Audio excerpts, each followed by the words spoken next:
नमस्कार विद्यार्थी मित्रांनो, आपण व्याकरणातील दुसरा घटक समास हा पाहत आहोत. समास या घटकात आपण समास म्हणजे काय ते पाहिले आणि समासाच्या 4 प्रकारांचा आपण या इयत्तेत अभ्यास करणार आहोत. त्यापैकी आपण अव्ययभाव समास म्हणजे काय ते पाहिले, त्यानंतर तत्पुरुष समास व त्याचे उपप्रकार कोणते आहेत ते पाहिले. आज आपण समासाचा तिसरा प्रकार पाहणार आहोत, तो म्हणजे द्वंद्व समास. स्क्रीनवर बघा.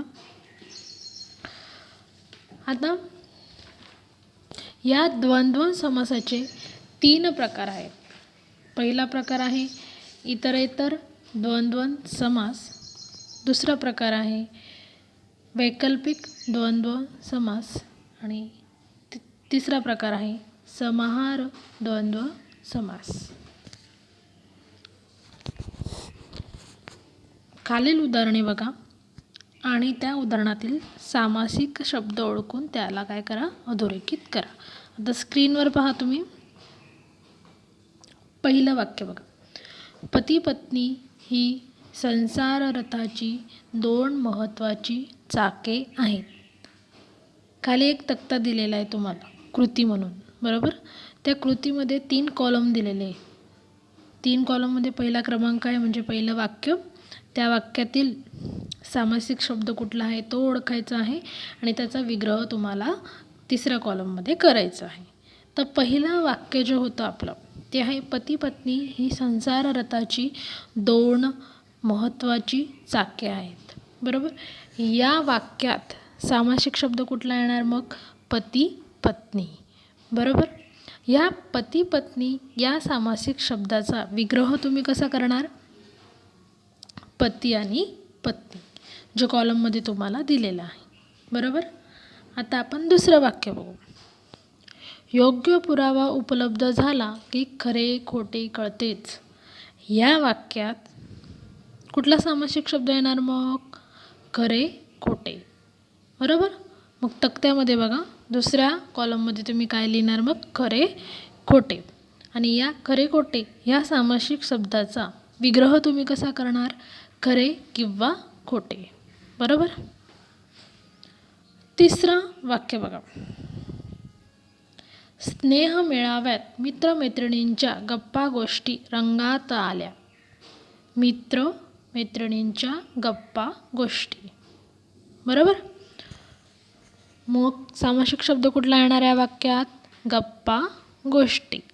आणि याचा विग्रह कसा करणार तुम्ही? गप्पा गोष्टी वगैरे, बरोबर. आता आपण द्वंद्व समासाची व्याख्या बघणार आहोत. आपण समासाची व्याख्या बघताना एकच लक्षात ठेवले की समासात महत्त्वाचे कोण असतं? दोन्ही शब्द असतात. म्हणजे 2 शब्दांनी जो शब्द तयार होतो त्याला आपण सामासिक शब्द असे म्हणतो. आता अव्ययभाव समासात आपण पाहिलं की 2 शब्दांची फोड केल्यानंतर पहिला जो शब्द असतो त्या पहिल्या शब्दास प्रधान असतं म्हणजे महत्त्व असते. म्हणजे तो कुठला समास झाला? अव्ययभाव समास, बरोबर. तत्पुरुष समासात आपण पाहिलं की दुसरे पद हे प्रधान असते. दुसरे पद प्रधान असते म्हणजे काय? जे दुसरं शब्द असतो सामासिक शब्दाचा त्याला महत्त्व असते, ते म्हणजे दुसरे पद प्रधान. तर तत्पुरुष समासात काय होतं? दुसरे पद जे ते काय असतं? प्रधान असतं. आता द्वंद्व समासात काय असतं? दोन्ही पदे काय असतात? प्रधान असतात. आता आपण दोन्ही पद कसे प्रधान असतात ते उदाहरणाद्वारे बघू. पहिले व्याख्या बघू की ज्या समासातील व्याख्या बघा. ज्या समासाची दोन्ही पदे अर्थदृष्ट्या प्रधान म्हणजे समान दर्जाची असतात त्याला आपण काय म्हणतो? द्वंद्व समास असे म्हणतो. मग आपण पाहिलं की पहिल्या वाक्यातील पहिला शब्द काय होता? आई वडील, बरोबर. पती पत्नी म्हणजे पती आणि पत्नी, बरोबर.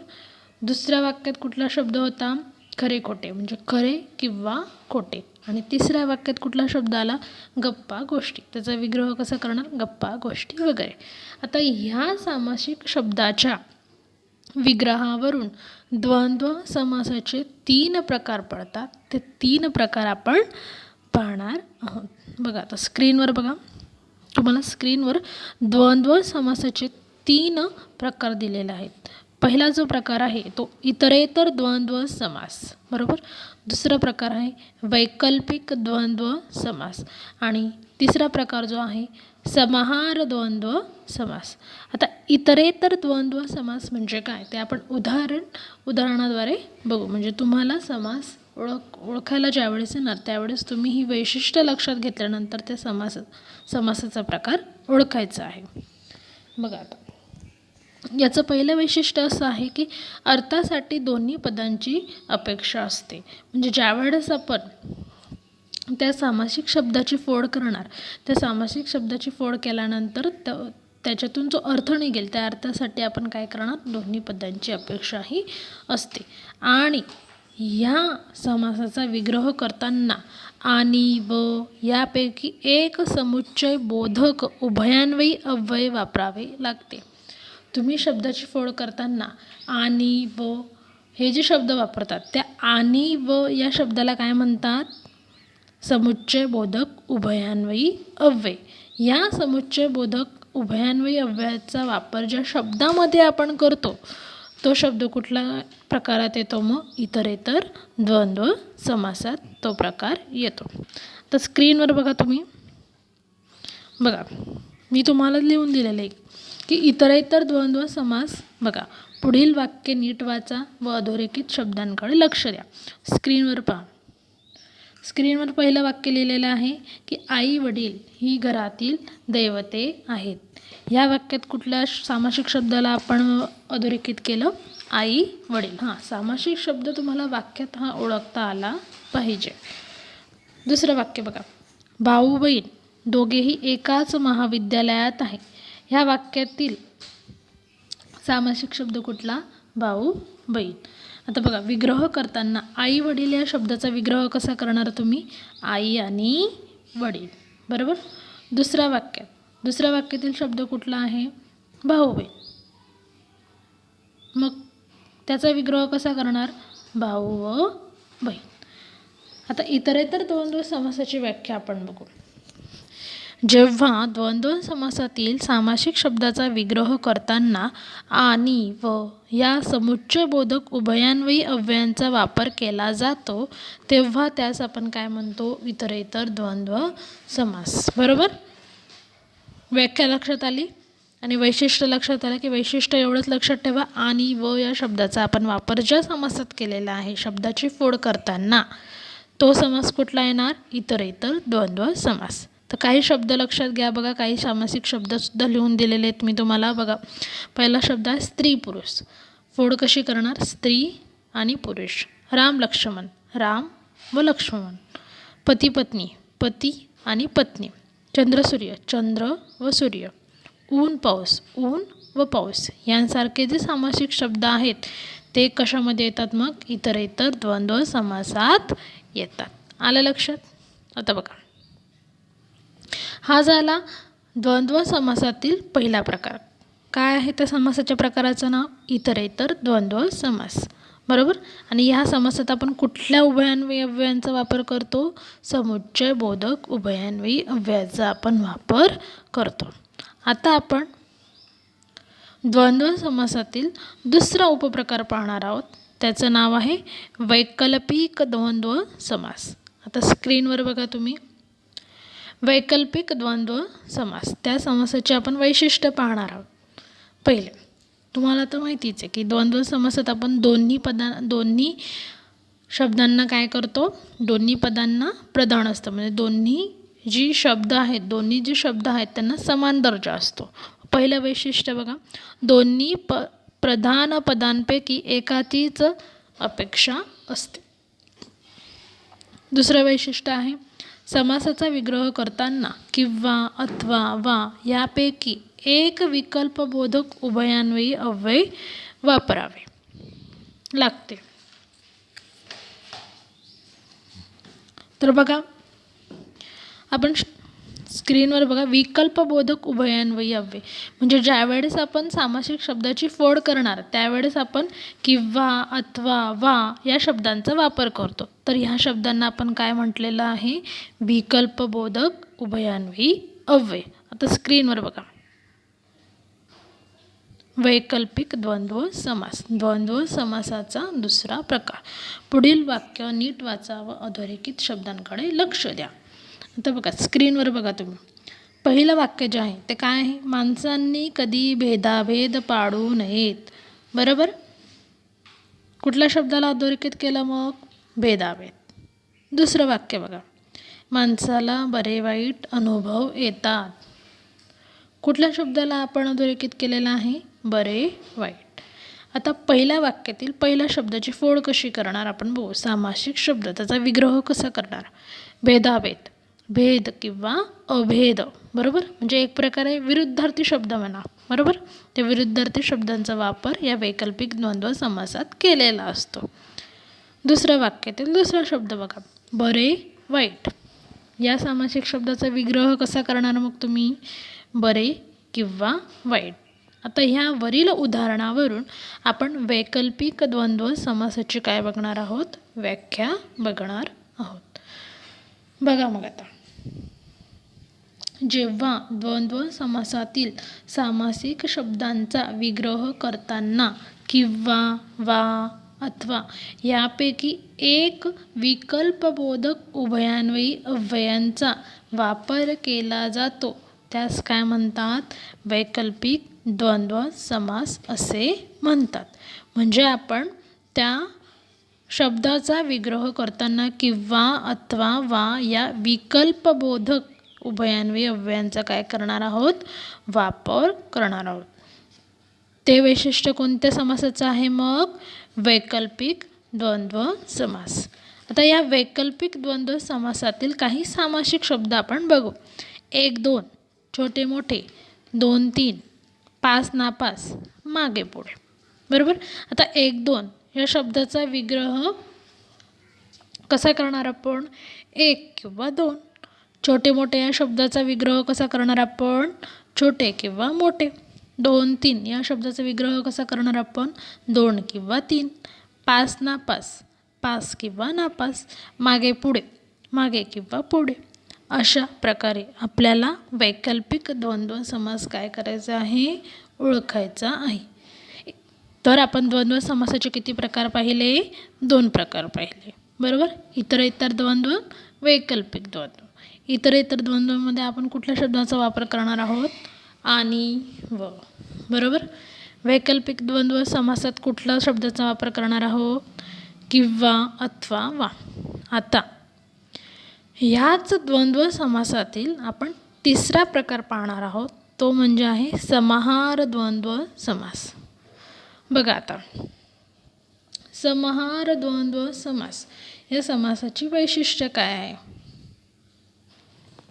समासातील पहिलं वैशिष्ट्य बघा स्क्रीनवर, समासातील पदांचा विग्रह करताना त्यातील मूळ पदांच्या बरोबर त्याच जातीच्या इतर पदार्थांचा, वस्तूंचा समावेश केलेला असतो.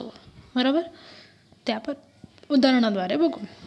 दुसरं बघा, दुसरं वैशिष्ट्य, समासात आलेल्या आणि त्याच जातीच्या इतर वस्तूंच्या समुदायाला महत्त्व असते, म्हणून हा समास एकवचनी असतो. उदाहरणार्थ बघा, त्यांनी उदाहरण दिलेले आहे. अंथरूण पांघरूण, अंथरण्यासाठी व पांघरण्यासाठी लागणाऱ्या वस्तू व इतर वस्तू. आता आपण समाहार द्वंद्व समास म्हणजे काय ते आपण पाहणार आहोत. स्क्रीनवर बघा, पहिलं वाक्य बघा, वाक्य नीट वाचा आणि अधोरेखित शब्दांकडे लक्ष द्या. समाहार द्वंद्व समास. पहिलं वाक्य, गप्पा गोष्टी केल्याने मन हलके होते. ह्या वाक्यात कुठल्या शब्दाला आपण अधोरेखित केलेला आहे? गप्पा गोष्टी. बरोबर. दुसरं वाक्य बघा, गरिबा घरची मीठ भाकर गोड लागते. ह्या वाक्यात कुठल्या शब्दाला अधोरेखित केलेला आहे? मीठ भाकर. आता विग्रह करू आपण. गप्पा गोष्टी या शब्दाचा विग्रह कसा करणार मग तुम्ही? गप्पा गोष्टी व इतर गोष्टी. मीठ भाकर या शब्दाचा विग्रह कसा करणार? मीठ भाकर व इतर पदार्थ. आता विग्रह तुम्हाला समजला.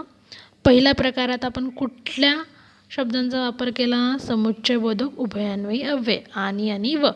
दुसरा जो प्रकार होता वैकल्पिक, त्या वैकल्पिक द्वंद्व समासात आपण कुठल्या अव्ययाचा वापर केला?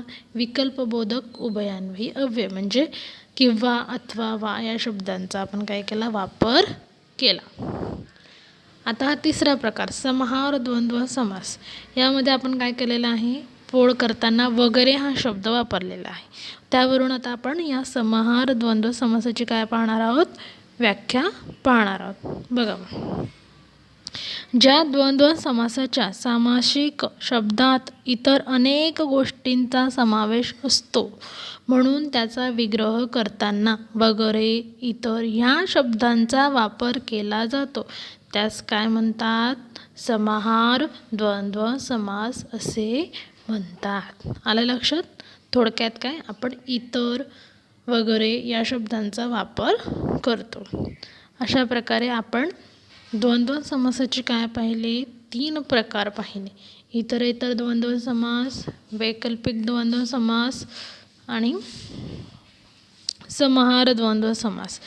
इतरेतर द्वंद्व समासाची वैशिष्ट्ये आपण पाहिले की त्या समासातील सामासिक शब्दांची फोड करताना आणि व यासारख्या समुच्चयबोधक उभयान्वयी अव्ययांचा वापर करतो. वैकल्पिक द्वंद्व समासात आपण काय पाहिलं? किंवा, अथवा यापैकी एक विकल्पबोधक उभयान्वयी अव्ययाचा वापर करतो. आणि समाहार द्वंद्व समासात काय पाहिलं आपण? वगैरे इतर या शब्दांचा वापर आपण करतो. अशा प्रकारे आपला हा समासाचा तिसरा प्रकार द्वंद्व समास या समासातील 3 उपप्रकारांचा अभ्यास हा करायचा आहे. आता कृती बघा, खालील तक्ता पूर्ण करा. त्यात 3 कॉलम दिलेले आहेत. सामासिक शब्द दिलेला आहे, समासाचा विग्रह दिलेला आहे आणि समासाचे नाव हे दिलेले आहे. ते आपण आता सोडवण्याचा प्रयत्न करू. बघा, सामासिक शब्द, बरोबर. आता समासाचा विग्रह करताना त्यांनी समासाचं काही कॉलममध्ये समासाचा विग्रह दिलेला आहे तर काही कॉलममध्ये त्यांनी सामासिक शब्द दिलेला आहे आणि समासाचे नाव लिहायचे आहे. आपल्याला समासाचे नाव लिहिताना लक्षात घ्यायचं आपल्याला द्वंद्व या समासातील 3 प्रकारांचा इथे अभ्यास करायचा. म्हणजे ते 3 प्रकारच या कॉलममध्ये या तक्त्यामध्ये आपल्याला लक्षात घ्यायचं आहे. तर पहिलं उदाहरण बघा, समासाचा विग्रह त्यांनी केलेला आहे माय आणि लेकरे, बरोबर. सामासिक शब्द कुठला येणार मग? माय, लेकरे. मग सामासिक शब्दाचा जो कॉलम आहे तुम्ही त्यात लिहिणार माय लेकरे. समासाचा विग्रह कसा करणार? माय आणि लेकरे. आणि मग समासाचं नाव काय येणार? आपण आणि हा शब्द वापरलेला आहे त्यामुळे कुठला प्रकार येणार तिथे? इतरेतर द्वंद्व समास. आलं लक्षात? अशा पद्धतीने आपल्याला उदाहरणेही ओळखायची आहेत. दुसरं उदाहरण घ्या, इष्ट निष्ठ, बरोबर. इष्टनिष्ठ म्हणजे काय असेल मग? या समासाचा विग्रह कसा करणार आपण? इष्ट किंवा अनिष्ट. कसा करणार ह्या शब्दाचा विग्रह आपण? इष्ट किंवा अनिष्ट. आपण म्हणतो ना समाजातील अनिष्ट रूढी, त्या अनिष्ट या शब्दाचा वापर इथे केलेला आहे. इष्ट किंवा अनिष्ट, बरोबर. आता किंवा हा शब्द आलेला आहे त्यामुळे कुठला समास येणार मग तो? बरोबर, कुठला येणार? वैकल्पिक द्वंद्व समास, बरोबर. पहिलं उदाहरण पाहिलं आपण इतरेतर द्वंद्व समास. दुसरं उदाहरण आहे वैकल्पिक द्वंद्व समास. आता तिसरा जो कॉलम आहे त्यामध्ये त्यांनी सामासिक शब्द पण दिलेला नाही आहे, समासाचा विग्रह पण दिलेला नाही आहे. हां, मात्र समासाचं नाव त्यांनी दिलेलं आहे. काय नाव दिलेलं आहे? समाहार द्वंद्व, बरोबर. आता हे समाहार द्वंद्वाचं आपल्याला काय करायचं आहे? एक उदाहरण घ्यायचं आहे आणि त्याचा विग्रह करायचा आहे. मग तुम्हाला सांगितलं मी समाहार द्वंद्व कसं ओळखायचं की त्याच गटातील काय असतो? तो शब्द असतो, बरोबर. त्याच जातीचा किंवा पदार्थाचा, वस्तूचा समावेश त्या विग्रहात केलेला असतो आणि इतर वगैरे यासारखं विग्रह करताना काय केलेला असतो? शब्दांचा वापर हा केलेला असतो. मग आपण एक उदाहरण घेऊ, केर कचरा, बरोबर. केर कचरा, पाला पाचोडा, बरोबर. ते सुद्धा उदाहरण येणार. पाला पाचोडा, केर कचरा. मग या शब्दांची फोड कशी करणार आपण? केर, कचरा वगैरे. पालापाचोळा या शब्दाचे फोड कशी येणार? पाला, पाचोळा वगैरे. आलं लक्षात? ही काय आहे? समाहार द्वंद्व समासाचे काय आहेत? उदाहरण आहे. आता चौथं उदाहरण बघा. त्या चौथ्या उदाहरणात काय त्यांनी दिलेलं आहे? लहान किंवा मोठे. मग तो शब्द कुठला येणार? लहान, मोठे. बरोबर. मग प्रकार कुठला येणार? किंवा शब्द आलेला आहे म्हणजे प्रकार कुठला येणार? वैकल्पिक द्वंद्व समास. आलं लक्षात? पाचवा शब्द बघा, घरदार. या घरदार या शब्दाची फोड कशी करणार मग तुम्ही? घर, दार, वगैरे. आता वगैरे हा शब्द आलेला आहे फोड करताना, म्हणजेच हा कुठला प्रकार झाला मग? समाहार द्वंद्व समास. आलं लक्षात? सहावा बघा, सहावं उदाहरण बघा. सहाव्या उदाहरणात त्यांनी सामासिक शब्द पण दिलेला नाही आहे, समासाचा विग्रह पण दिलेला नाही आहे, मात्र समासाचं नाव त्यांनी दिलेलं आहे. समासाचं नाव काय दिलेलं आहे? इतरेतर द्वंद्व. आता इतरेतर द्वंद्व या समासात आपल्याला काय लक्षात घ्यायचं आहे? आणि व यासारख्या उभयान्वयी अव्ययाचा वापर त्या शब्दात येणार आहे. मग आपण कुठला शब्द घेणार? बरोबर, ऊन पाऊस किंवा पती पत्नी किंवा राम लक्ष्मण किंवा नवरा बायको. राम लक्ष्मण हा जर शब्द घेतला, हा सामासिक शब्द घेतला, तर त्याची फोड कशी येणार? राम व लक्ष्मण. नवरा बायको हा शब्द जर सामासिक शब्द घेतला, त्या समासाचा विग्रह करताना फोड कशी येणार त्याची? नवरा आणि बायको. आणि हा शब्द आलेला आहे त्यामुळे तो कुठला प्रकार झाला? इतरेतर द्वंद्व समास. शेवटची 2 उदाहरणं बघायची आहेत आपल्याला. 7वा क्रमांक बघा. त्यात सामासिक शब्द काय दिलेला आहे? भले, बुरे. म्हणजेच समासाचा विग्रह कसा करणार मग तुम्ही? भले किंवा बुरे.